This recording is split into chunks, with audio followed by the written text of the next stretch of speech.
বঙ্গবন্ধু শেখ মুজিবুর রহমানের মৃত্যুবার্ষিকীতে শ্রদ্ধা জানিয়ে একদল ভক্তের রোষানলে পড়েছেন ছোট পর্দার জনপ্রিয় অভিনেতা খায়রুল বাশার। পোস্টে বঙ্গবন্ধুকে শ্রদ্ধা জানিয়ে খায়রুল বাশার শেয়ার করেছিলেন বিখ্যাত কবি আল মাহমুদের লেখা একটি কবিতার কিছু লাইন।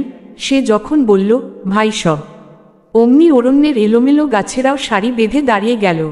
সে যখন ডাকল, ভাইয়েরা আমার, ভেঙে যাওয়া পাখির ডাক নেমে এলো পৃথিবীর ডাঙায়।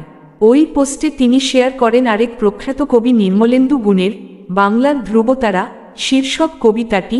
শত বছরের শত সংগ্রাম শেষে রবীন্দ্রনাথের মতো দৃপ্ত পায়ে হেঁটে অতপর কবি এসে জনতার মঞ্চে দাঁড়ালেন। তখন পলকে দারুণ ঝলকে তরিতে উঠিল জল, হৃদয় লাগিল দোলা, জনসমুদ্রে জাগিল জোয়ার, সকল দুয়ার খোলা, কে রোধে তাহার বজ্রকণ্ঠ বাণী। গণসূর্যের মঞ্চ কাঁপিয়ে কবি শোনালেন তার অমর কবিতাখানি।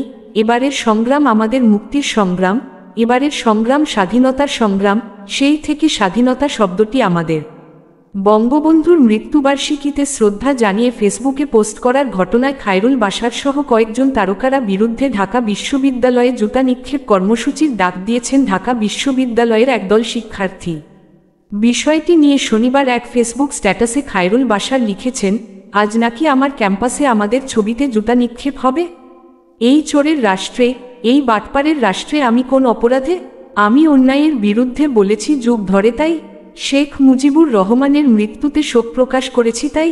ঢাকা বিশ্ববিদ্যালয়ের সাবেক ছাত্র খায়রুল বাশার অনুজদের প্রতি আহ্বান জানিয়ে তিনি লিখেছেন, ওকে আমার ভাইয়েরা, আমার ক্যাম্পাসের প্রিয় অনুজ, আমার ছবিটা বড় করে প্রিন্ট করো এবং সবচেয়ে পচা জুতাটা নিক্ষেপ করো।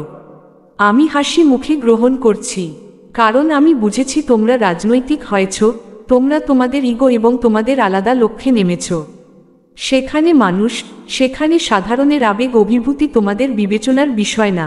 তোমরা কেবল ক্ষমতার না এবং ক্ষমতার দাস না, তোমরা নিজের, দেশের এবং দায়িত্বের। এ বিশ্বাস আমার ভাঙতে যাচ্ছে, ভাঙুক। আমি এমন কি আর লোক? ভালোবাসা এবং শুভকামনা তোমাদের জন্য। তোমরা এদেশের প্রকৃতি, ঐতিহ্য এবং মানুষের হও এই কামনা।